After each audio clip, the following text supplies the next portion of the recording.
Muy buenos días. Bueno, el día de hoy son temas económicos, como saben. Se encuentra con nosotros y agradecemos la presencia de Pablo Moreno Cadena, director general de Asuntos Corporativos de MABE. Por supuesto, el secretario de Economía, Marcelo Ebrard Casaubon, y también está con nosotros Pepe Merino, José Antonio Peña Merino, que es el titular de la Agencia de Transformación Digital. El día de hoy vamos a hablar de la disminución de trámites, que ya inició, y les vamos a platicar lo que está haciendo Pepe, y también pues de temas muy importantes sobre que continúan las inversiones en nuestro país, y también pues cualquier pregunta que tengan sobre el tema de aranceles, etcétera, etcétera, pues aquí está también el secretario de Economía para contestar. Entonces, si les parece, iniciamos con Marcelo y después Pepe, ¿sí? Bueno, y está Noemí, obviamente, Mujeres en la Historia. Adelante. Con su permiso, Presidenta. Bueno, dos temas brevemente. El primero, darle la bienvenida a Pablo Moreno de MABE, que ahora nos va a decir en breves palabras la inversión que van a hacer. Es una inversión importante, está dentro del portafolio de inversión del Plan México. Son 668 millones de dólares, con y sin aranceles. 15 plantas en México. Empresa mexicana fundada en 1946. Ha salido avante de la competencia con diversas empresas del Asia y es una de las principales empresas exportadoras de electrodomésticos a los Estados Unidos. Si me permite, Presidenta, le cedería el uso de la voz a Pablo y después ya toco a Arancel. Pablo, por favor.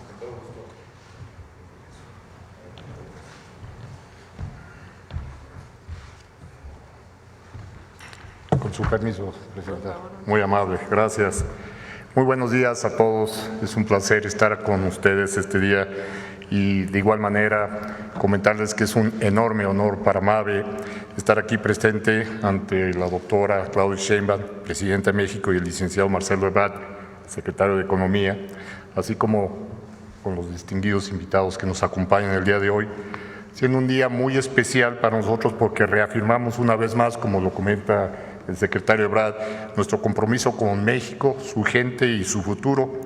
Desde hace casi 80 años, MABE ha sido parte fundamental del desarrollo industrial del país y pues nacimos en México, hemos crecido en México y seguimos invirtiendo en México, con y sin aranceles, como bien lo dice el secretario. Por eso me enorgullece anunciar que entre el 2025 y 2027 MABE invertirá 668 millones de dólares en el país, sumando así una inversión total de más de 1.145 millones de dólares en infraestructura y desarrollo tecnológico que hemos invertido en conjunto desde el 2023. De tal manera, esta inversión no solamente va a fortalecer nuestras capacidades de innovación, diseño y desarrollo, así de producción de los productos, sino también va a impulsar, sin lugar a duda, la economía, generando oportunidades y consolidando la proveeduría nacional, que es otro de los ejes importantes en los que estamos apoyando. Por lo que nuestro objetivo es muy claro: mantener a México como un referente global en la manufactura de línea blanca, y por ello estamos invirtiendo en tecnología, en procesos sustentables, en el talento de nuestra gente, que para nosotros es muy, muy importante, porque sin duda alguna creemos en el potencial de México y en la calidad de lo que se produce aquí. Por ello, estamos convencidos de que el crecimiento de MABE es también el crecimiento de México, y seguiremos invirtiendo e innovando por nuestro país, por su talento y por su capacidad industrial. Por ello, agradecemos profundamente al Gobierno de México por este espacio. Muchas gracias, señora Presidenta, por este mismo, y la oportunidad de compartir esta noticia que nos alegra mucho con todos ustedes a través de esta gran plataforma. Sigamos construyendo juntos por este país. Así que muchas gracias, muy buenos días. Una vez más, muchas gracias. Muchas gracias.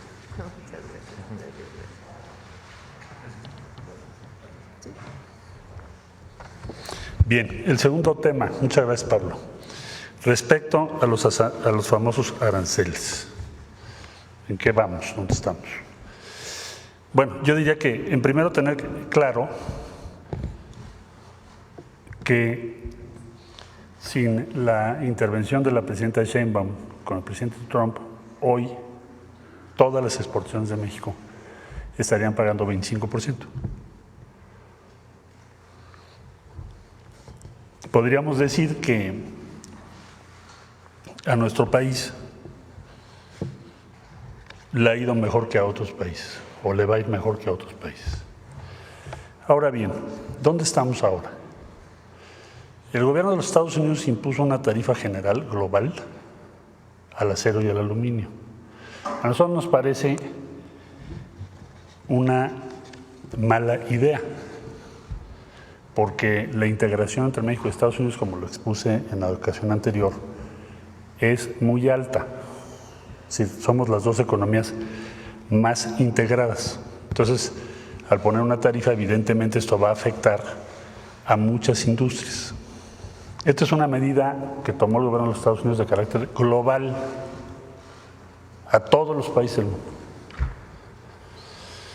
Ahora, ya nos pidió la presidenta, por supuesto, que preparáramos consultas que iniciamos mañana, industria del acero, del aluminio, industria automotriz, todas las industrias que están vinculadas, incluyendo la empresa que hoy nos visita, que hace un momento estábamos comentando sobre el impacto de este arancel en sus procesos.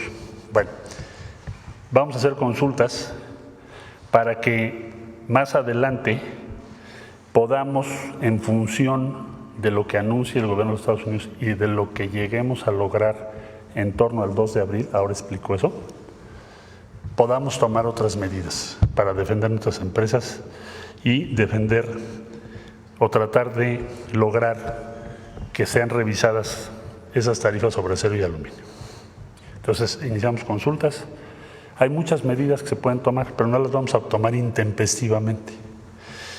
Alguien me preguntaba, ¿cuál va a ser la posición de México si se relaciona o se compara con otros países? Bueno, nosotros tenemos una situación económica distinta, pero yo diría que hay una similitud. Si ustedes se fijan en las medidas anunciadas por otros países, sobre todo la Unión Europea, van a entrar en vigor en abril. Un paquete el 1 de abril y otro el 13 de abril. Sus medidas llamadas retaliatorias. Entonces, ¿por qué en abril? Pues porque todo el mundo está esperando que se va a presentar el 2 de abril, a qué vamos a llegar. Ya sabemos que vamos a algo diferente, pero nadie conoce los detalles. En síntesis, nosotros vamos a hacer las consultas debidas y nos vamos a preparar para usar todo el instrumental que tenemos en función de lo que le convenga a México. ¿Qué me ha dicho la presidenta? ¿Cuál es la instrucción? Tenemos muchas pláticas con los Estados Unidos. Acabo de regresar de Washington. Hoy está viajando el subsecretario a Houston para ver a otros funcionarios de Estados Unidos.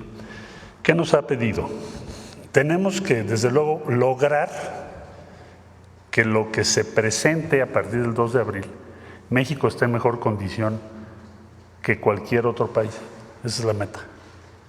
¿Por qué? Pues porque estamos muy integrados a Estados Unidos. Tenemos una cierta excepcionalidad.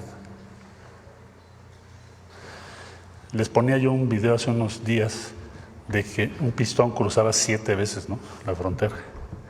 Bueno, eso es lo que les da a ustedes una idea de lo integrados que estamos. Entonces tenemos que lograr la mejor condición posible. ¿Con qué objeto? Pues proteger los empleos, proteger las empresas y los empleos. Entonces, esa es la instrucción que tenemos. No vamos a tomar medidas que no tengan en cuenta el panorama de en dónde vamos a llegar el día 2 de abril. Vamos a tener pláticas, sí, estas semanas, muy intensas, planteando los puntos de vista de México sobre la base de lo que les acabo de decir. La integración con México es excepcional. No hay ningún otro país, ni Canadá, con la que se tenga una integración económica como la que hay entre México y Estados Unidos. Entonces actuaremos con sangre fría la instrucción, firmeza y conseguir la mejor posición posible de México respecto a cualquier otro país. Son las instrucciones que tengo. No les puedo dar detalles de la negociación porque sería una imprudencia, porque no ha concluido. Alguien me dice, hoy están en conversaciones diario. Estamos en conversaciones. ¿Cuántas reuniones ha habido? Muchísimas. Y va a haber más. Y no vamos a cejar pues hasta que logremos lo que nos ha instruido la presidenta Claudia Sheinbaum. Desde mi punto de vista, con la experiencia que tengo, esta estrategia de firmeza, sangre fría, es la mejor estrategia posible. Y está dando resultados. Entonces vamos a continuar en esa línea de trabajo. Pues sería mi reporte y desde luego estamos a lo que usted disponga, presidente. Adelante, Pepe.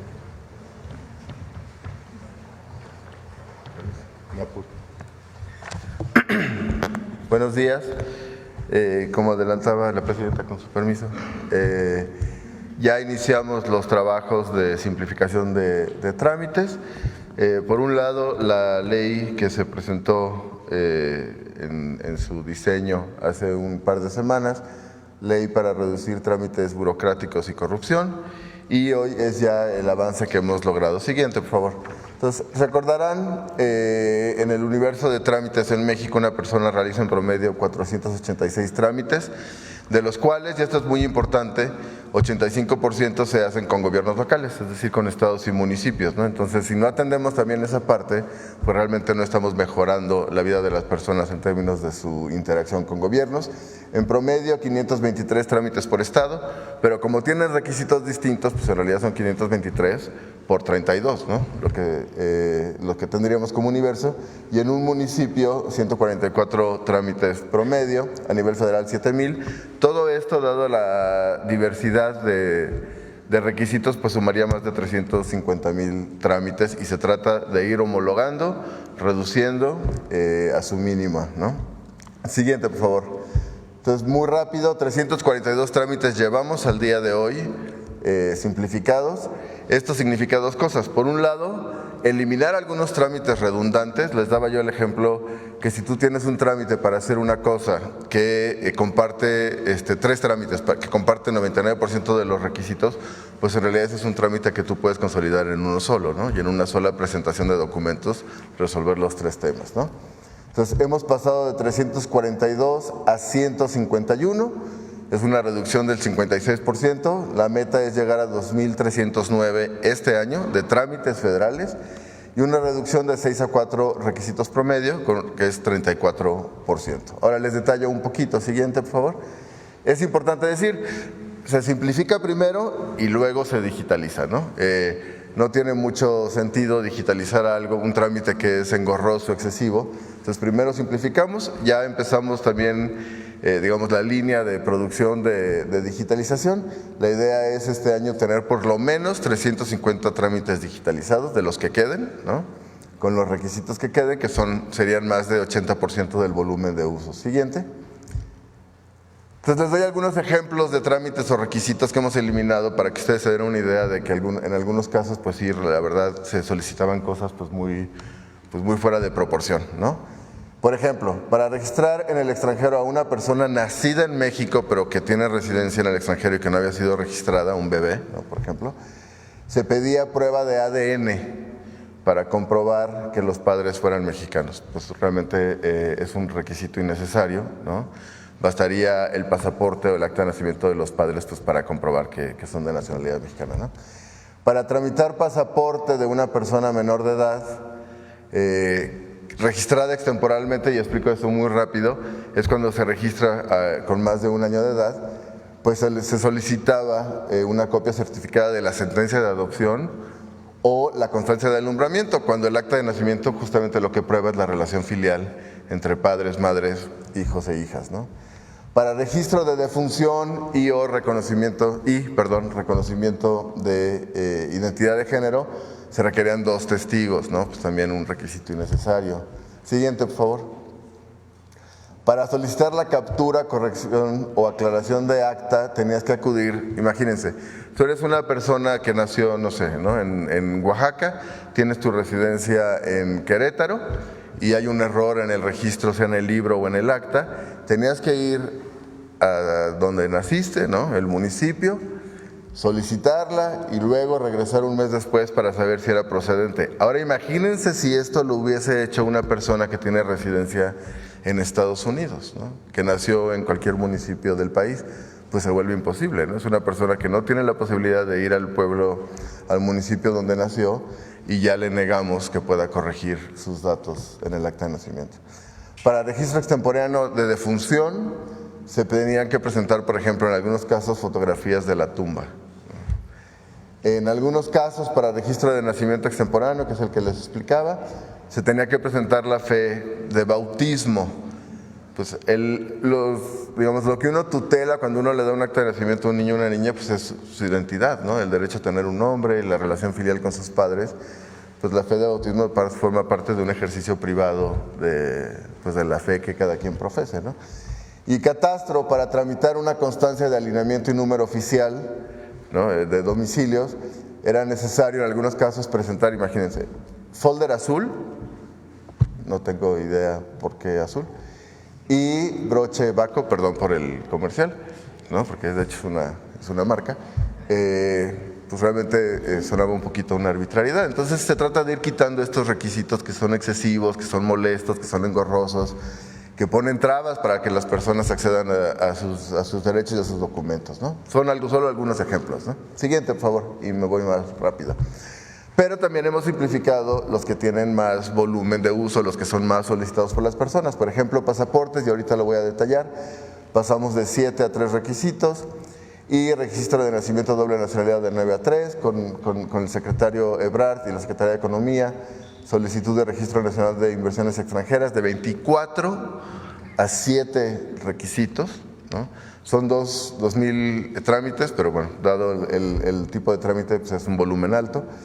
En comunicaciones, el examen psicofísico, que por supuesto se tiene que realizar, pero para llegar a él, pues reducimos de 17 a 3 requisitos. Siguiente, por favor. Concesión de aguas superficiales, lo mencionaban, si recuerdo bien, el día de ayer, de 17 a 3 en subterráneas y de 17 a 3 en superficiales y de 14 a 4 en subterráneos. Además ya se consolidó una sola base de datos, es importante. Turismo, la inscripción del Registro Nacional de Turismo. COFEPRIS, que esto es muy importante para la industria farmacéutica, lo han mencionado también aquí con el secretario Ebrard. La autorización de protocolos de investigación para que se puedan producir medicamentos en México. Siguiente, por favor. Y les doy el ejemplo de pasaportes. Para expedición por primera vez para mayores de edad de 8 a 4, renovación 6 a 4 y expedición primera vez y renovación para menores de edad de 7 a 5. ¿Y qué es lo que se quita? Sobre todo, por ejemplo, se pedía CURP, acta de nacimiento, pues si son documentos que el propio gobierno genera, basta generar un sistema de consulta de no pedírselo a las personas para que lo lleven. O en renovación se pedía, además del pasaporte vencido, una identificación oficial. Pues el pasaporte, aunque esté vencido, es una identificación oficial que tú mismo emitiste, entonces no es necesario que lo vuelvas a pedir, ¿no? Y se generó además un sistema de citas que ya está listo, solo estamos en proceso de capacitación con las oficinas de pasaportes para que se implemente a partir del 18 de marzo. Tú precargas los documentos, los validan en la oficina y a partir de ahí te dan la cita. Eso lo que implica pues, es que no va a haber más dobles vueltas, ¿no? Que vas, llevas tus documentos, algo te faltó y tienes que volver a regresar, ¿no? Siguiente, por favor. Entonces, bueno, este es el avance, me voy rápido para no entrar en demasiados detalles. Relaciones exteriores, el tema de los consulados, que lo presentamos aquí y que, como ha mencionado la presidenta, hay un equipo de la agencia que está hoy haciendo visitas a los consulados en Estados Unidos. Llevamos 12, esta semana vamos a terminar con 23 y llevamos 29 trámites simplificados de consulados. La idea es acompañarlos ahí presencialmente para su implementación y queremos terminar en este mes los 54 para cubrir por completo el tema de atención consular.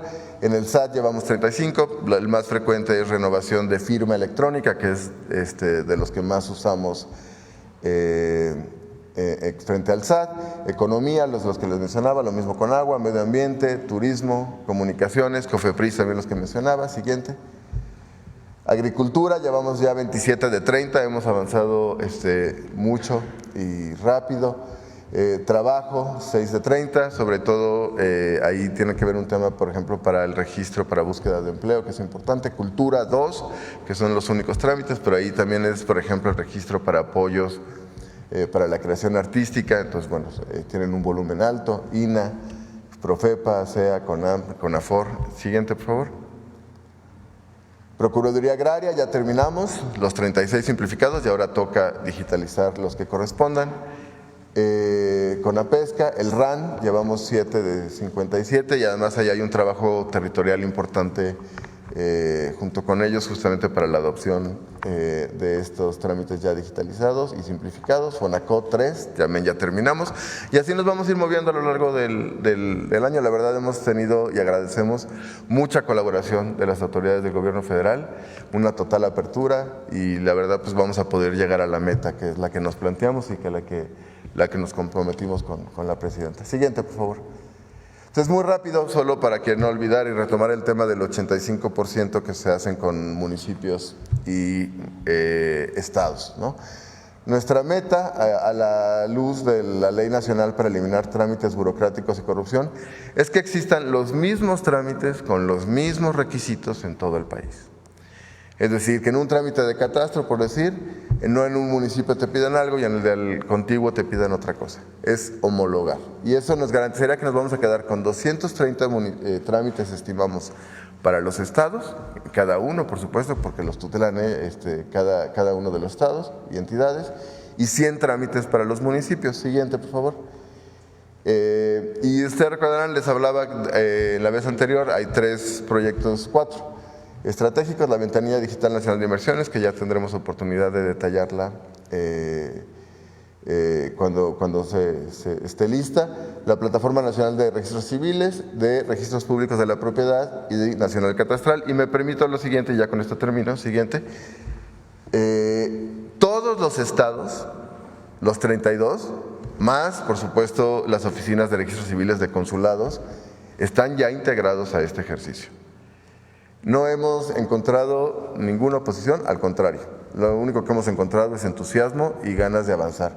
Entonces, de los 32 estados que ya están integrados, ya tenemos 3 trámites digitalizados y simplificados, que son los que les mencionaba, que son captura para tener tu acta digital, corrección y aclaración si es que hay algún error en tu nombre. Pero además ya estamos en proceso de simplificación de 12 más,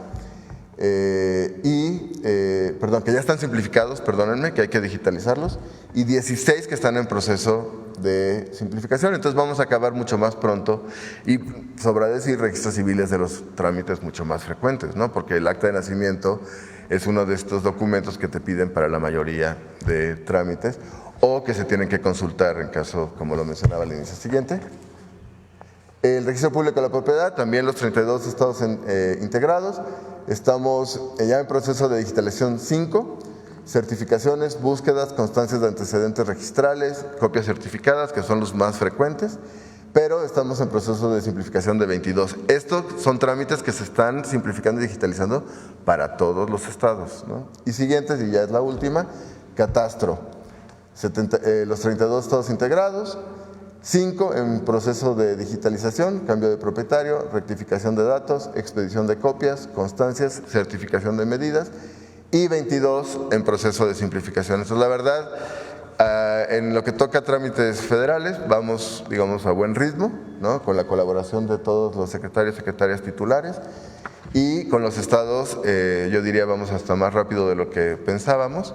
Y en estos 3 sobre todo, es registro civil, catastro y registro público de la propiedad. Entonces, pues bueno, pues muy contentos y muy agradecidos. Muchas gracias. Eso es lo que ayer me comentaron de que van a pasar de inversión de 2.6 años. De la Ventanilla Digital Nacional de Inversiones y que hemos colaborado muchísimo con el secretario Ebrard y su equipo. Hoy, en promedio, como le llaman en la Secretaría, aterrizar una inversión, es decir, desde que se anuncia, inicia el primer trámite, tienes que hacer trámites de operación, construcción, etcétera, con los 3 niveles de gobierno, te puedes tardar en promedio 2.6 años. Con la simplificación que ya estamos haciendo con la Secretaría de Economía y con los estados y municipios, vamos a pasar a menos de un año, ¿no? Es decir, reducir en menos de la mitad del tiempo, pues para que una inversión pueda empezar a operar y a generar empleos y actividad económica en donde se ha anunciado, ¿no? Entonces es uno de los más, que más nos entusiasma. Sería todo, presidente. Muchas gracias. Bueno, a ver, ponle la primera nada más.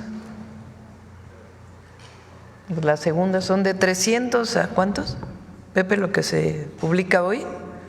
Son 352. Adelante. Le siguen 342. Hoy se publica en el Diario Oficial de la Federación la reducción de 342 trámites a 151, que es la primera etapa de la simplificación y la digitalización de trámites para todas y para todos, para que el gobierno sea más eficiente, menos burocrático y podamos erradicar todavía lugares donde se presentan actos de corrupción. Bueno, es esto y agradecemos mucho a Mabe su presencia y la inversión que hace en nuestro país. Ahora sí vamos a las preguntas. Carlos.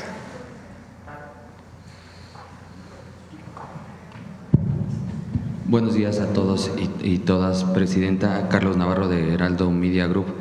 Si la Unión Europea y Canadá han aplicado aranceles recíprocos, ¿por qué México no ha aplicado aranceles recíprocos a Estados Unidos, Presidenta?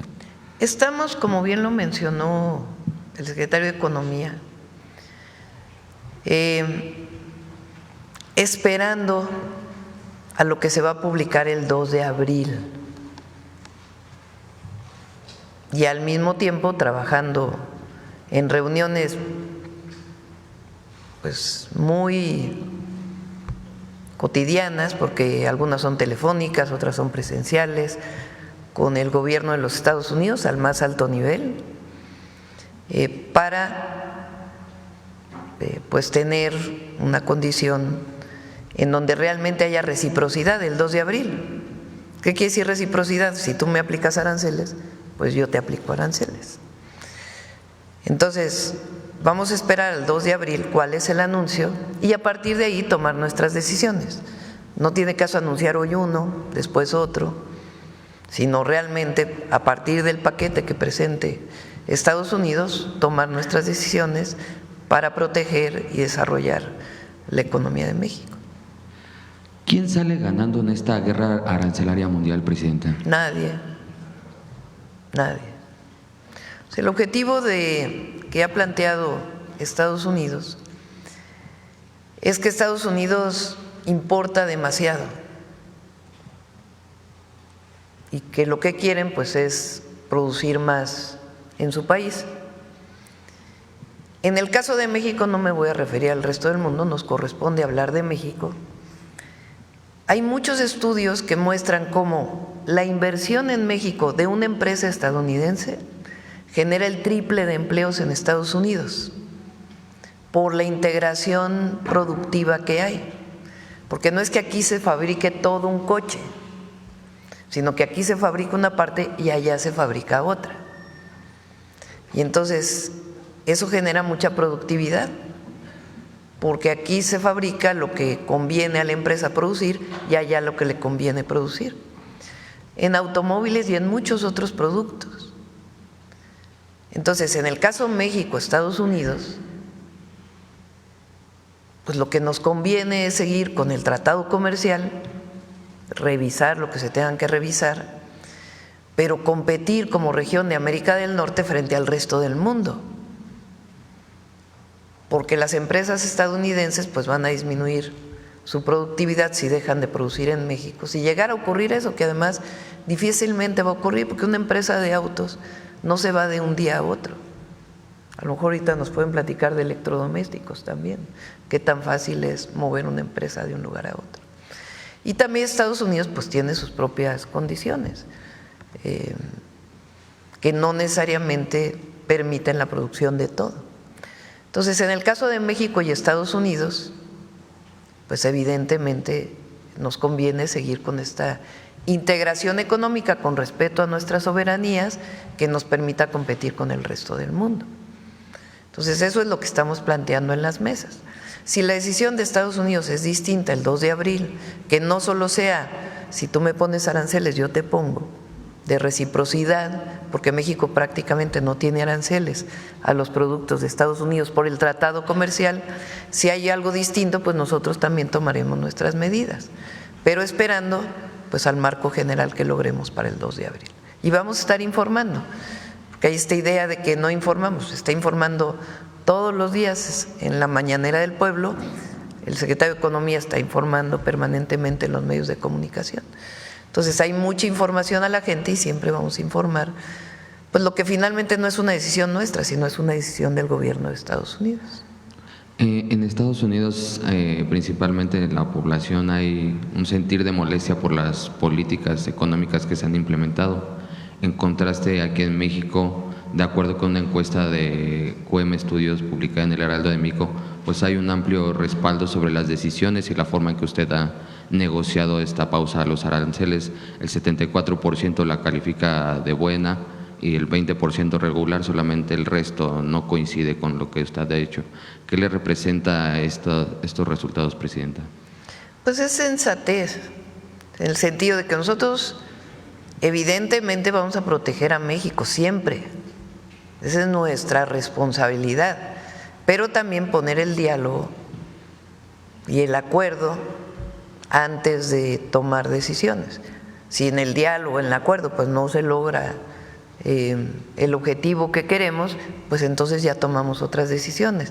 Lo importante, y es importante que, bueno, es indispensable que lo sepan todas y todos los mexicanos, es que el equipo de Secretaría de Hacienda, Secretaría de Economía y otros equipos del Gobierno de México hemos estado trabajando en esto desde hace meses, porque el tema de las tarifas incluso las anunció el presidente Trump cuando era ya presidente electo, como candidato y luego como presidente electo.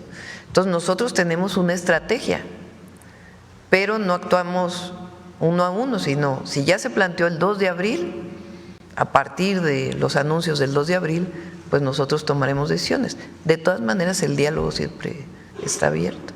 También preguntarle en otro tema, en el Gabinete de Seguridad, después de que la Fiscalía General de la República atrajera el caso de lo ocurrido en Teuchitlán, ¿se abordó el tema en ese Gabinete de Seguridad sobre esta situación, Presidenta? Sí, miren, yo creo que lo importante aquí es, hoy por ejemplo nos informaron que hubo un operativo en este mismo lugar que ha salido en los medios en septiembre del 2024. Quien se quedó en resguardo de este inmueble es la Fiscalía Estatal. Habría que ver exactamente qué pasó con la Fiscalía Estatal en el resguardo. No porque haya algo mal, no presumimos previamente que hubiera habido algo mal, sino qué pasó después del resguardo original que se hizo, que se resguarda también por un tiempo los inmuebles. Segundo, necesitamos la información de qué hay en el predio, qué se encontró,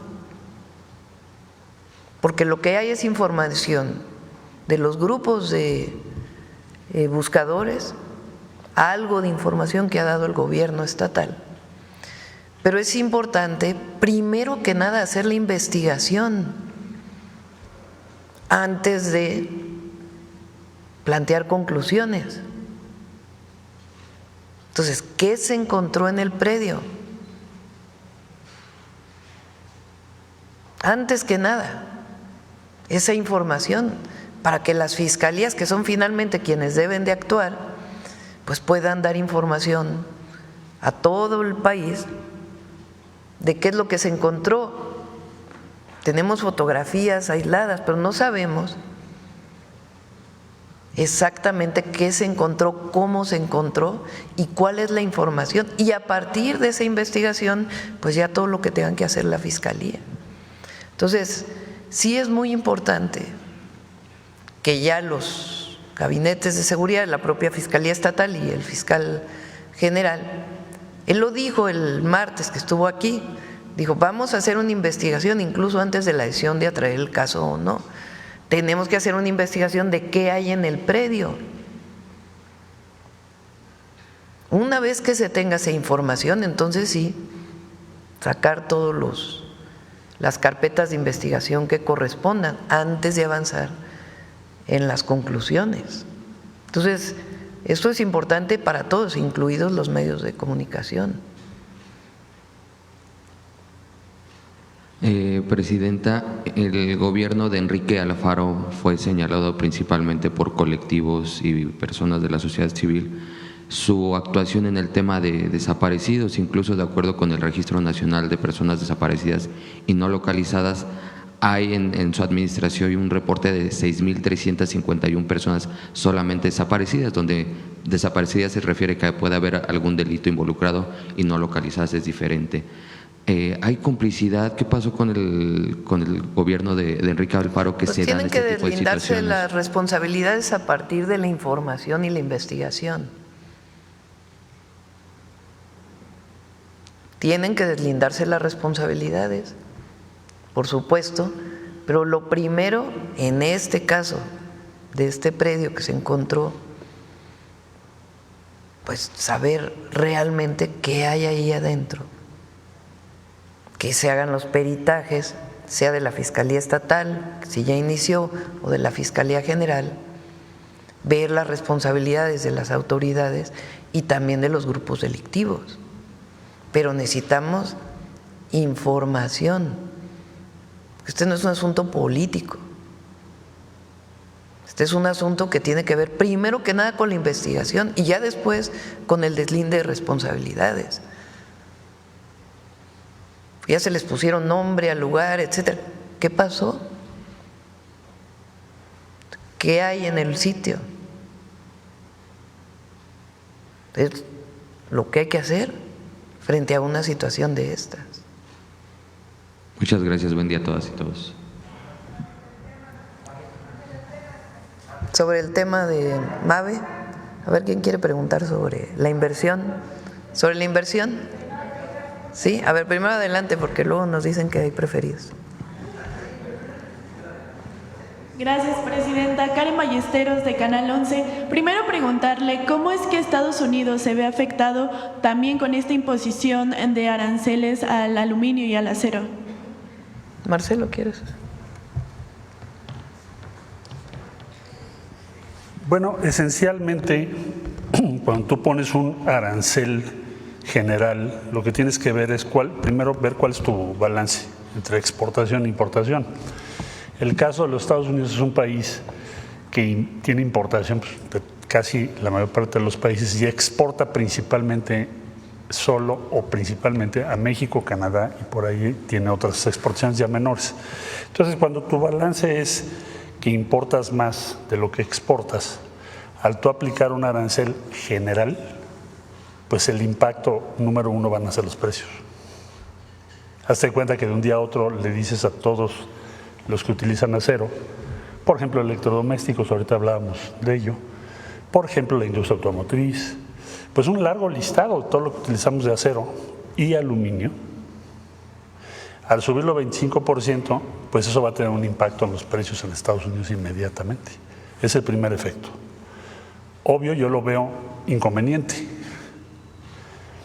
La tesis que está detrás de esto es que eso va a provocar que haya una relocalización de empresas a Estados Unidos, pero eso no ha ocurrido. O sea, si tú revisas los aranceles de 2018 u otras medidas arancelarias, no han traído consigo un aumento de empleos como se argumenta.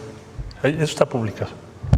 Entonces, ¿qué es el efecto número uno? Los precios. ¿Cuál es el efecto número dos?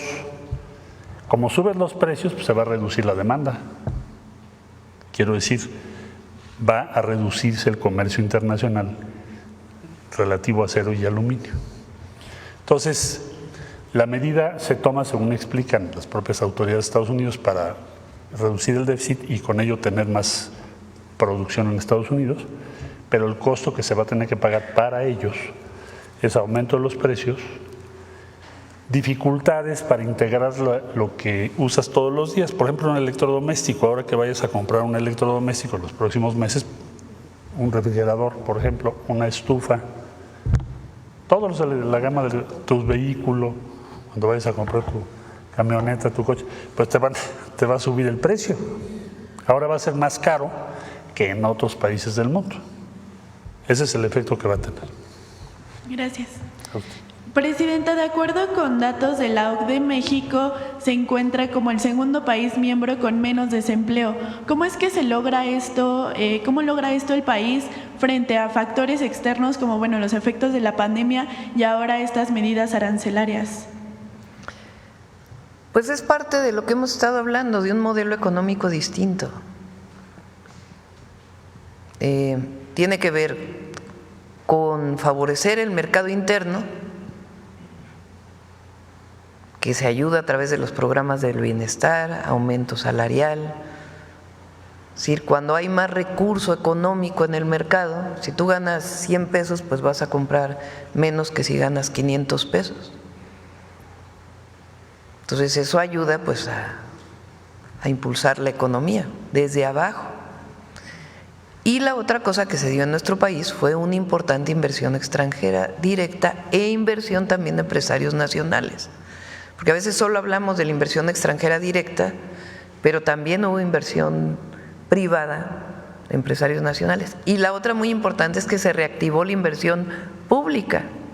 En el periodo del presidente López Obrador, pues fue el Tren Maya, el interoceánico, la refinería, las carreteras, las obras de agua, y eso impulsa también la inversión privada. Hay muchísimo empleo indirecto que se genera a partir de la inversión pública. Y ese es el modelo que nosotros estamos siguiendo. Cuando se imponen aranceles, pues el efecto de la relocalización de empresas, dependiendo de cómo vayamos a quedar México respecto a todos los países del mundo, pues puede disminuir. Esa es, digamos, una posibilidad de lo que puede ocurrir con los aranceles. Nosotros creemos, por ejemplo, en el acero que mencionaba el secretario de Economía. El acero es una materia prima para muchísimos productos, muchísimos. Y producir acero, poner una siderúrgica, cualquiera que sea la tecnología que utilice, pues no es de un día a otro. Y aunque tengas una siderúrgica, de todas maneras la producción de los distintos tipos de acero, que son muchísimos, pues tampoco es tan fácil. Entonces México tiene una importante industria siderúrgica, pero de todas maneras importamos más de lo que exportamos. Es parte de lo que se ha planteado. ¿Qué necesidad tienes de poner aranceles a acero en nuestro país si estamos importando más de lo que exportamos? Es decir, no le conviene a Estados Unidos, ¿no? Y luego ya las decisiones que nosotros tomemos frente a lo que venga el 2 de abril. Gracias. En otro tema, ayer la segunda sala de la Por eso hay menos desempleo. Gracias. Ayer la segunda sala de la Corte impidió a la ministra Lenia Batres participar en una discusión de un amparo relacionado con el empresario Ricardo Salinas. Ellos argumentaron que ella no tendría un juicio objetivo. ¿Cuál es su opinión al respecto? Pues ninguno tiene un juicio objetivo, no hubo uno que escondió ahí la deuda por un año, la resolución por un año, que a poco ese ministro era muy objetivo. O al decir que Lenia no puede participar, o la ministra Lenia Batres no puede participar en la decisión, ¿a poco no es una decisión poco objetiva?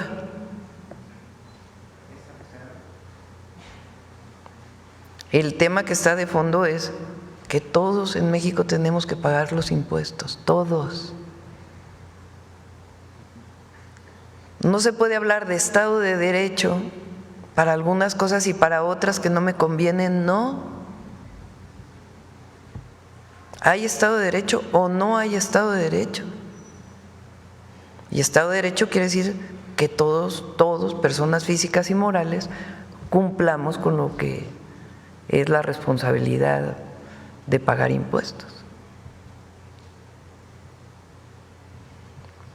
Gracias. Ayer también se aprobaron, se aprobó este paquete de leyes secundarias en materia energética. Conocer su postura y sobre todo la importancia de que por primera vez se reconozca en la ley este término de justicia energética. Son varias acciones muy importantes, como lo hemos mencionado. Vamos a abundar más el 18 de marzo sobre la importancia de la aprobación de estas reformas secundarias. Van a dar más certidumbre en la inversión, fortalecen a Comisión Federal de Electricidad y a Pemex, las integran verticalmente, se simplifican trámites, se constituye la Comisión Nacional de Energía en sustitución de la Comisión de Hidrocarburos y la Comisión Reguladora de Energía, una sola institución que va a ser transparente. Es muy bueno todo este paquete y recupera a CFE y a Pemex como empresas públicas, que es indispensable. Por último… y quedan claras las reglas para la inversión privada, que eso también es importante. Por último, si nos puede dar el monto del portafolio de inversión que ya se tendría este mes con el anuncio de hoy de MAVE y bueno, las otras empresas como Sempra. Marcelo, el portafolio de lo que hemos anunciado hasta ahora. Tenemos un portafolio de inversión, como ustedes conocen, donde ya rebasamos 220,000 millones de dólares en diferentes proyectos a lo largo del sexenio. Ese portafolio es lo que nos informan tanto inversión extranjera como inversión nacional. El día de hoy, por ejemplo, el anuncio que hace MAVE es parte de ese portafolio. Esa es la suma que tenemos hasta el día de hoy. Eso va aumentando también, se va moviendo. Y lo que nos ha pedido la presidenta es que organicemos, cosa que Pepe ahora acaba de informar, nos organizamos para reducir la complejidad de los trámites, los tiempos que necesitamos y apoyar la inversión lo más que podamos, máxime con las circunstancias económicas globales que estamos viviendo. Ese portafolio de inversión va a ser un instrumento principalísimo y es en lo que estamos toda la Secretaría de Economía trabajando día a día. Gracias, presidenta.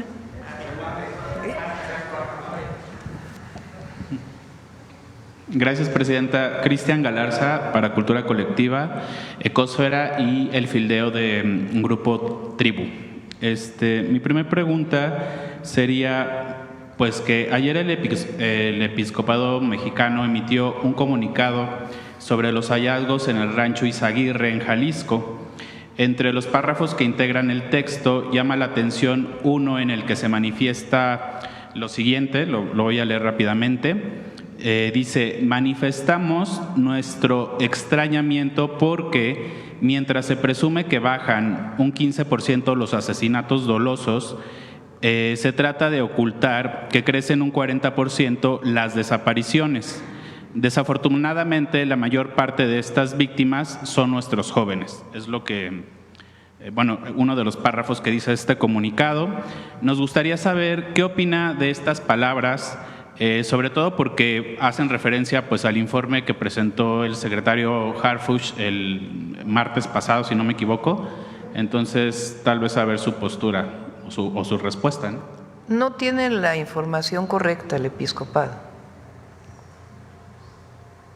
Vamos a informar a partir de, el martes hubo informe, el próximo, en 15 días, vamos a informar sobre el número de carpetas de investigación de desapariciones también. Que recuerden que en las carpetas de investigación de desaparición se hace la denuncia y hay que esperar unos días también para ver si fue hallada la persona. Entonces, ese trabajo nos ayuda mucho la Agencia de Transformación Digital también. Ellos ayudan a la Secretaría de Seguridad Ciudadana y Protección Ciudadana a tener la información diaria de los delitos que se cometen a través de una plataforma que han desarrollado, mucho más ágil, digamos, de la propia plataforma México, que es lo que se informa permanentemente. Entonces, vamos a informar también de las carpetas de investigación, porque hay esta idea de que hay más desapariciones que homicidios. No es verdad. Entonces lo vamos a estar informando y es información que viene de las fiscalías estatales. y aparte la comisión de búsqueda, que tiene también la información de los propios colectivos. Cuando una persona fallece, pues prácticamente no hay cifra negra. Si es por motivo violento, pues menos, ¿verdad? La investigación que se hace por parte de las fiscalías pues es prácticamente 1 a 1. Igual en robo de auto pues hay muy poca cifra negra. En desapariciones, pues cuando una familia no encuentra a su familiar, pues de inmediato va a la fiscalía. La cifra negra puede haber algo que no se denuncie, pero en general se denuncia a las fiscalías. Las familias acuden a la institución correspondiente para poder denunciar. Entonces vamos a estar informando, pero el episcopado no tiene la información correcta y con gusto le pedimos ahí a la secretaria de Gobernación pues que entre en contacto con ellos para explicarles que no es así. De acuerdo, gracias, presidenta. El segundo tema, bueno, en el contexto de las reformas a la Ley Federal del Trabajo que entran en vigor en junio próximo, sabemos que han habido intentos para regular el trabajo sexual, bueno, para que las trabajadoras y los trabajadores sexuales accedan a los derechos laborales establecidos en la Constitución. ¿Cuál sería la postura de la primera mujer presidenta en la historia de México al respecto de la regularización o del trabajo sexual? Es muy debatible, mejor le entramos otro día con sí, expertos y todo lo que tenga que ver con este tema. Es un tema complicado porque… que tiene su complejidad. Entonces, si gustan, pues ya invitamos a los conocedores bien de estos temas para poder platicar. De acuerdo, muchas gracias. Sí. Y pues, por último, me gustaría preguntarle, hace unos días, el día de ayer, ustedes explicó un poquito o abundó un poquito sobre el tema que va a tratar su libro, el libro que va a publicar próximamente, y hace unos días publicó una foto en la que está escribiendo el prólogo. Nuestros lectores, la verdad, tuvieron mucho interés, sobre todo les llamó mucho la atención que traía puestos unos audífonos y les gustaría saber en estos días qué es lo que está escuchando la presidenta, ¿no? Su playlist. Entonces, la verdad ya se los pasamos, nos gustaría mucho saber cuáles son la música que escucha, ¿no? La presidenta. Sí. Normalmente para escribir escucho música de relajación para que salgan las ideas, pero ya les compartimos el playlist. Mave, vamos con Mave. A ver, Mave. Preguntarle buenos días, presidenta, a todos los presentes, a los compañeros. Soy Tania Damián, del portal de noticias Ángulo 7. Preguntarle al director de Asuntos Corporativos, Pablo Moreno, si con estos aranceles al acero, ¿cómo está previendo su empresa? ¿En qué porcentaje podría haber aumento de precios? ¿Van a esperar? ¿Cuál es su perspectiva, digamos, respecto a estos aranceles como empresa pues transnacional? También preguntarle al secretario de Economía, decía que tienen un portafolio de inversión de 220,000 millones de dólares. ¿Cuánto es inversión extranjera hasta ahora? ¿Cuánto es inversión nacional? ¿Y cuál sería como que la meta para el cierre de este 2025? Esos dos temas.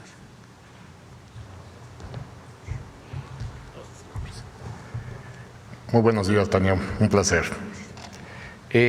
Con relación a Mave y el tema de los aranceles de acero y aluminio, pues mira, llevamos prácticamente más de 80 años que se creó la empresa, pues viviendo con una serie de tácticas que nos han permitido pues, tomar esta referencia que hoy Mave tiene de liderazgo en México y Latinoamérica, y básicamente el principal aspecto que ha caracterizado a esto ha sido justamente la adaptabilidad.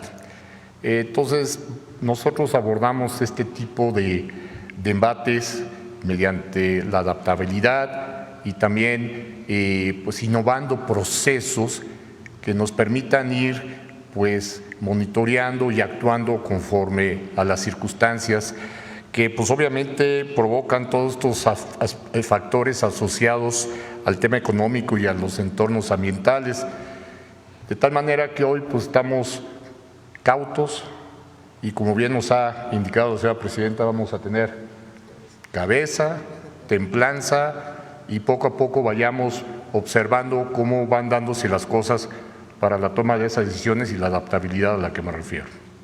Todavía no, digamos, no tendrían una previsión de si podrían aumentar sus precios en electrodomésticos.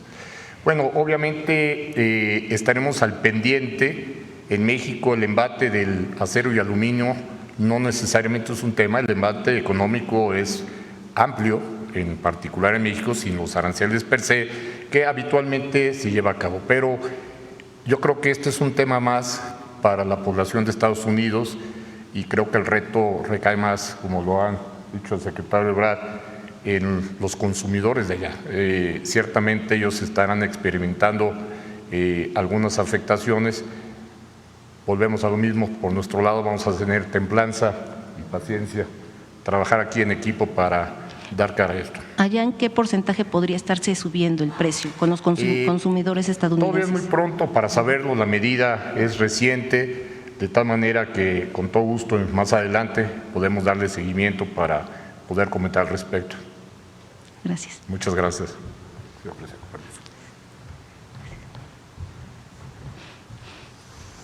Bueno, el portafolio es muy dinámico. Lo importante que te podría decir ahorita es que no tengo cancelaciones, que es lo que me ha preguntado la presidenta. Oye, de que estamos haciendo este registro, ahorita alguien te habló y te dijo ya no voy a invertir en México. No, eso es un gran dato. Lo segundo es, todo el tiempo estamos haciendo nuevos registros, tanto nacionales como extranjeros. Entonces, vamos a ir informando trimestralmente. Hoy la cifra que tenemos es esta. Incluye, más o menos para que te des una idea, una mezcla de alrededor de 60% nacional y 40% extranjero. Eso puede variar conforme vayamos avanzando, pero eso es lo que tenemos al día de hoy. 220,000 millones, todo el sexenio, no tenemos cancelaciones, nos han ratificado esa cifra hasta el día de hoy y tenemos nuevas inversiones que nos están informando. Aquí lo vamos a estar diciendo los jueves. Muchas gracias.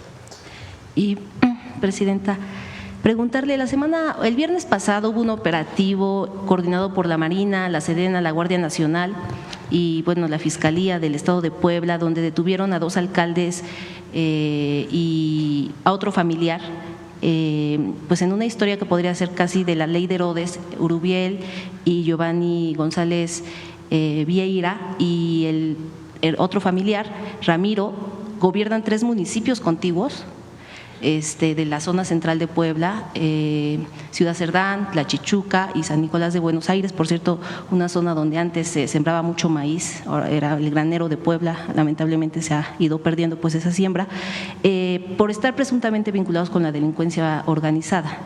Están acusados de huachicol. Era como un secreto a voces este tema. Es parte de un operativo enjambre. Hasta ahora pues se lograron detener, 2 están en el penal de Tepeji. El otro logró escapar porque la misma gente pues hizo manifestación. De hecho, el martes pasado pues retuvieron a los trabajadores del Congreso por más de 9 horas. Es parte de estos operativos enjambre. ¿Cómo ve este tema? ¿Cómo lograr que este tipo de gente no lleguen al poder? Ahorita están cobijados por Movimiento Ciudadano de Puebla. Y bueno, pues si llegan, pues sí que sean castigados para que no se siga promoviendo este tipo de autoridades municipales que lleguen al frente de alcaldías. Es una investigación que hizo la Fiscalía de Puebla, más que un operativo, porque el objetivo no es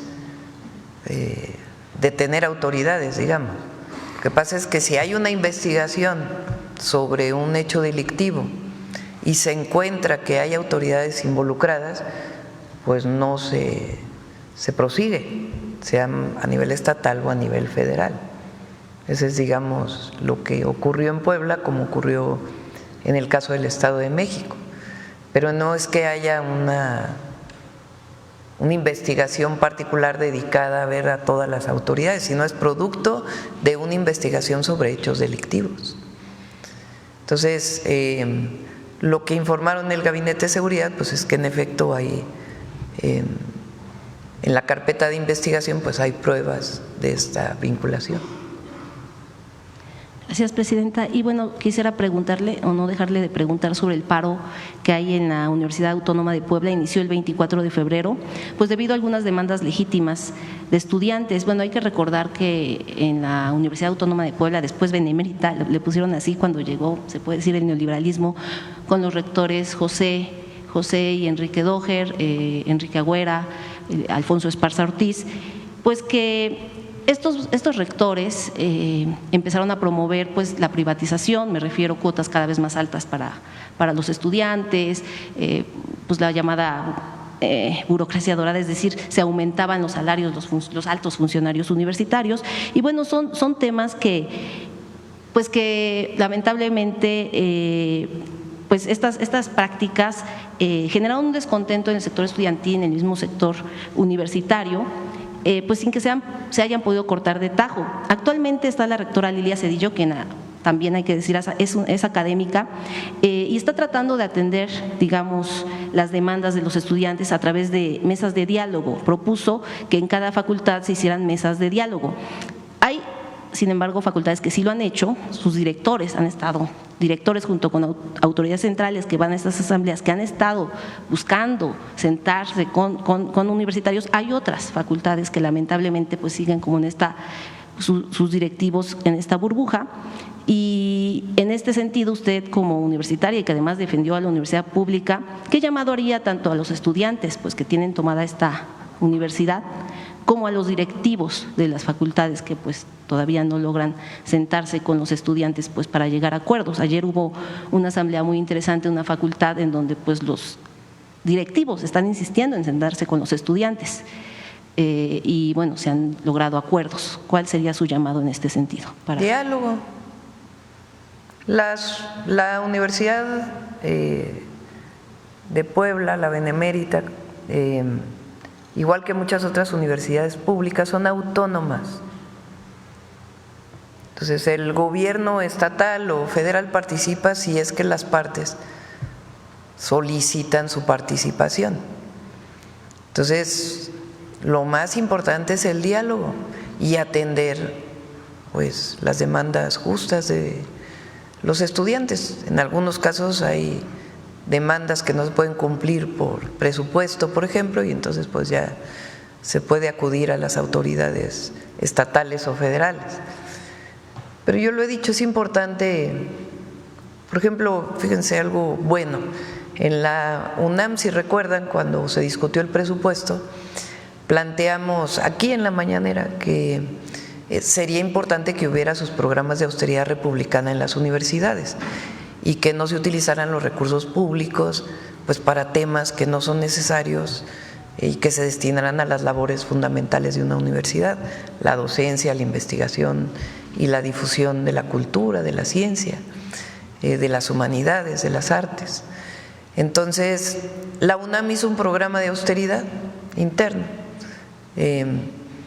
Pues aquí es importante, si ese es el caso, pues que se pueda hacer un programa de reorientación de recursos, si es que así está la situación, y diálogo, siempre hay que abrir el diálogo. Sí, de hecho, la rectora Lilia Cedillo pues sí solicitó ese diálogo, tanto pues a los directores de las facultades como a los estudiantes. Esperemos que se pueda destrabar. Y bueno, finalmente, aprovechando que hoy Morena estrena el podcast La Moreniza, para acercarse a la militancia, quisiera preguntarle, yo sé que casi no le gusta hablar de Morena porque bueno, gobierna para todos los mexicanos, pero hace tiempo decía que los diputados deben ir a territorio y está haciendo una reafiliación Morena de 10 millones, quiere buscar a 10 millones de nuevos militantes o llegar a 10 millones, y por lo menos en Puebla no se ven a los coordinadores territoriales tocando puertas. Y estamos hablando que Morena pues actualmente va a recibir 2.500 millones de pesos. De hecho, con Mario Delgado se regresó una parte del presupuesto de Morena al INE. No sé si ahora la presidenta alcalde tenga pensado regresar una parte, digo, porque cuando ganó el expresidente López Obrador, ganó con poco recurso. Creo que en esos momentos tenía 100 millones de pesos al año. Ahorita estamos hablando que son 24 veces más. Y lo pregunto porque a veces hay coordinadores territoriales que se confían y que piensan que el dinero pues es lo que va a comprar militantes o no sé. Al menos en Puebla no se ven tocando puertas, platicando con la gente. Esa es mi pregunta, ¿cómo ve este tema y cómo pues lograr que esta reafiliación no sea solo un llenado de listas? Bueno, ya le corresponde a Morena. Ya hiciste tu comentario, ya que escuchen los morenistas de Puebla tu solicitud. Presidenta, qué gusto saludarle a Ramón Ramírez Gutiérrez de Noticieros El Reloj. Presidenta, los oaxaqueños hemos sido muy conscientes de nuestra situación que hemos vivido en todos los momentos históricos. Solamente por ejemplificar, le cito un dato de mi ciudad donde yo vengo, la heroica ciudad de Tlaxiaco, que por eso es heroica. Las mujeres ofrecieron a sus hijos para la independencia de México, se lo ofrecieron a Morelos. ¿Por qué digo esto? Porque nos ofendió a los oaxaqueños que nos llamaran acarreados. Estamos muy conscientes, venimos más de 20,000 oaxaqueños el pasado domingo y no venimos más porque no había más transporte. Venimos con todos los medios que pudimos y estuvimos hasta el Monumento a la Revolución, casi estábamos los últimos. Estamos de duelo también los oaxaqueños por esta situación que pasó, pero hay una conciencia histórica y hay una conciencia de clase, Presidenta de la República. Y después de esto preguntarle, Presidenta, sabemos que vamos a estar en Oaxaca el día 21 de marzo, allá en San Pablo, Guelatao, honrando la memoria de Benito Juárez, y preguntarle cuál es su agenda, cuál va a ser el mensaje y si va usted a poder visitar nuevamente la Mixteca. Usted dijo que antes de los 4 meses iba a estar en la Mixteca. También enfatizó por ahí que no era posible dar a conocer dónde para que no bachearan antes de que usted llegara, pero falta la ruta, la Mixteca Alta, de donde yo vengo, Tlaxiaco, Oaxaca, la carretera federal 125, que le esperan con anhelo, Presidenta, y también preguntarle si va a ser posible que se reúna con los familiares de las víctimas de este accidente. Sí, con gusto. Siempre hay que estar cerca de quien sufre. Entonces, si ellos lo desean, pues podemos tener esta reunión. A ver si tienes la gráfica de lo que se va a modernizar de las carreteras en la Mixteca, que presentó el otro día Jesús Esteva. Es que curiosamente, Presidenta, no aparece la Federal 125, que es es la siguiente, es la que va… que va de desviación de Nochistlán, donde usted pasó, hasta Putla. Usted le dio la vuelta por la Mixteca Baja y falta la Mixteca Alta, donde precisamente estuvo viviendo Lázaro Cárdenas. Hay un monumento en Yosondúa de Lázaro Cárdenas. Este año vamos a esta parte, la que está más hacia… que es hacia el norte, ¿no? Nororiente. Sí, exactamente. Y ya vamos a seguir, no vamos a parar. Ya la siguiente vamos por la siguiente parte que llega también hacia la costa, bueno, que se junta antes de llegar a la costa. Entonces, pero sí es un esfuerzo muy importante, tanto en la montaña de Guerrero como en la Mixteca Baja, en efecto, ahí por donde pasamos. Bueno, vamos a ir el 21, dije que el 17, me confundí porque el lunes es el día que no hay labores, el 17, pero el 21 es hasta el jueves, ¿no? Entonces, el jueves es que vamos a Oaxaca. ¿Vamos a viernes o jueves? Viernes 21, vamos a Oaxaca. Vamos a recorrer una parte del camino de Benito que hizo el presidente López Obrador, que es el camino que recorrió Benito Juárez cuando niño, desde Guelatao hasta la ciudad de Oaxaca. Solo van a ser 2 kilómetros los que vamos a recorrer de los 48, pero vamos a recorrer el camino y luego ya llegamos a Guelatao. Una parte fundamental del evento tiene que ver con la soberanía, otra tiene que ver con Juárez como presidente de la Suprema Corte y lo que quisiéramos que representara pues el nuevo Poder Judicial con Juárez como referencia. Y otra muy importante es que en abril ya inician las asambleas en los pueblos originarios, en las comunidades, para entregar los recursos que van a todas las comunidades indígenas y afrodescendientes del país a través de este recurso del FAIS, de las obras de infraestructura social, que antes solamente iban a los estados, a los municipios, y ahora van directamente a las comunidades. Entonces vamos a tocar esos 3 temas el 21 de marzo. Aquí va a ser en la ciudad, en el edificio de Pemex, ahí donde está el monumento a Lázaro Cárdenas. Faltan 2 preguntas. Falta. Presidenta, estamos en el mes de marzo, Día Internacional de la Mujer, y poco se ha hablado de este tema. Afuera tenemos mujeres hablando protestando, pidiendo justicia por violencia vicaria. Pero yo le voy a ejemplificar un caso de violencia laboral. Una mujer fue despedida en Ciudad Victoria, Tamaulipas, por el alcalde porque estaba embarazada. Afortunadamente, un juez federal le dio la razón y le está ordenando reinstalarla. Mi pregunta es, hay otros casos, digo en general, pero en particular en Ciudad Victoria, donde se abusa de mujeres por parte de policías. ¿No es necesario, Presidenta, que en este caso los congresos puedan separar en este caso a los alcaldes? Le digo, ejemplifico Ciudad Victoria, para que se les pueda juzgar y podamos terminar con esta violencia que se está viviendo. Yo ejemplifico ahorita una violencia laboral, pero estamos hablando de muchos tipos de violencia. ¿Alcalde? Sí, al alcalde, que lo pueda, que lo pueda separar del cargo para que lo pueda… ¿Que el alcalde se separe del cargo o la persona? No, que el alcalde se separe del cargo. Ahí es más difícil, ¿no? Porque puede ser que un servidor público, un funcionario, cometa una arbitrariedad de pedirle a una persona, a una mujer embarazada, que deje su cargo, y el alcalde no necesariamente está enterado, ¿no?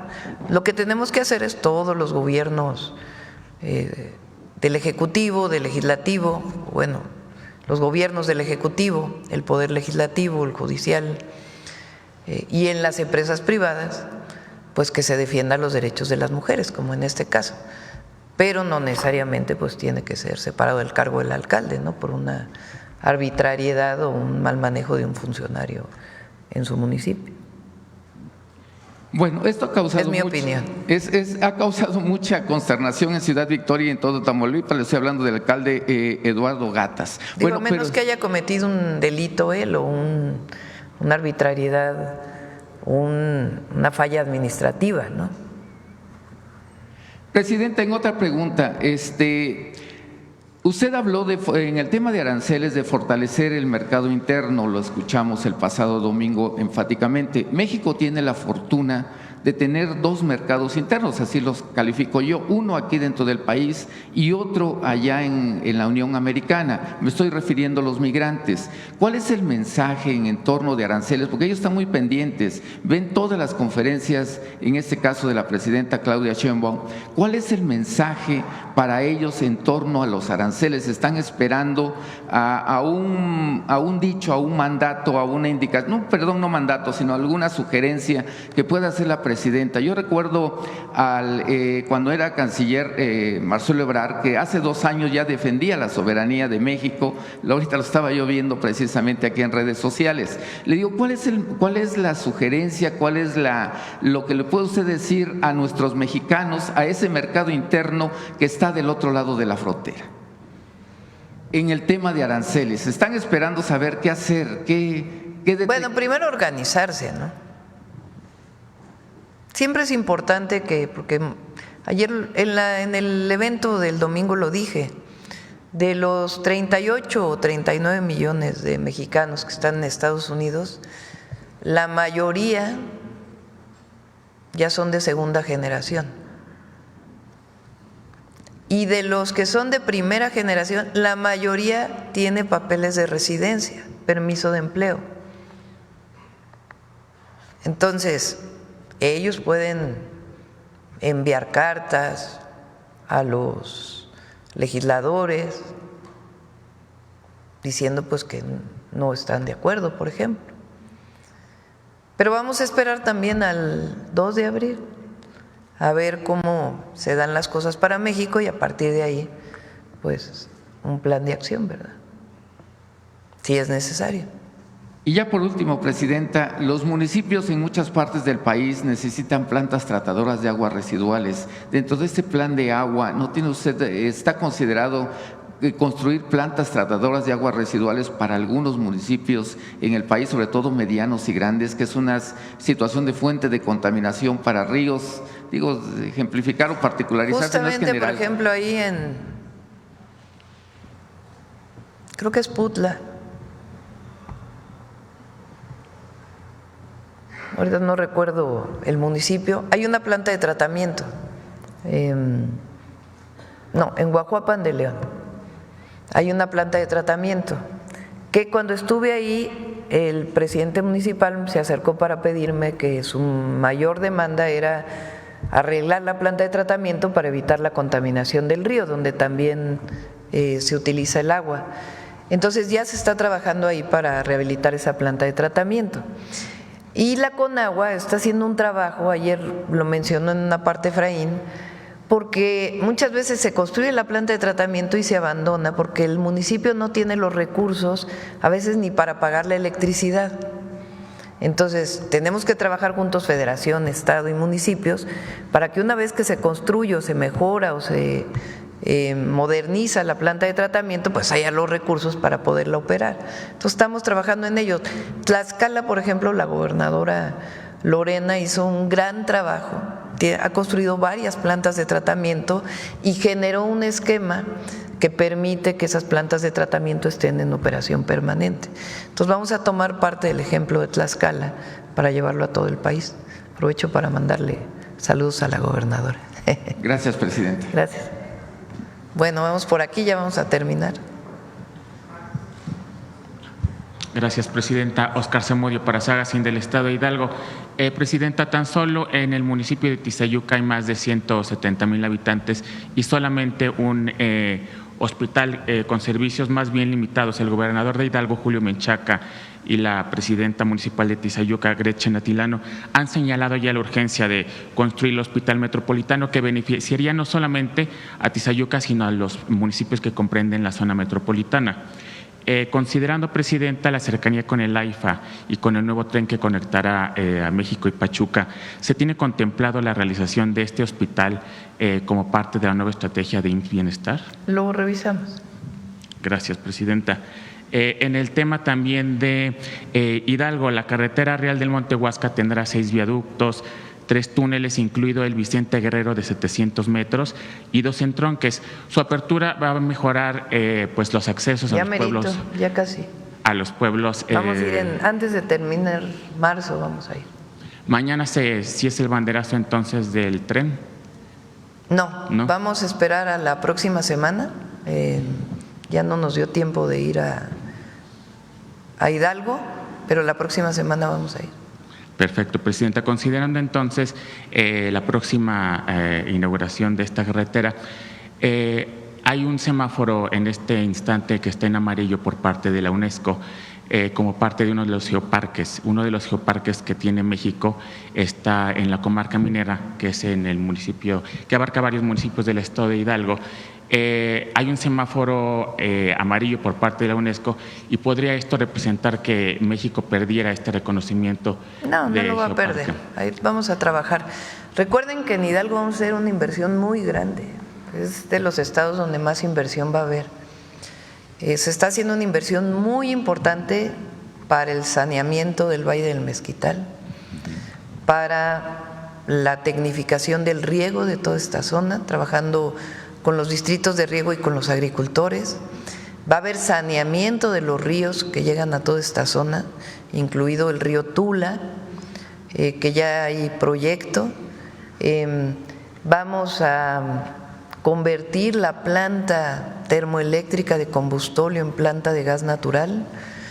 La planta de tratamiento que tiene CFE se va a ampliar y nos va a ayudar no solamente a la utilización del agua de la propia planta, sino también al saneamiento de los ríos. Está la carretera, está el tren a Pachuca.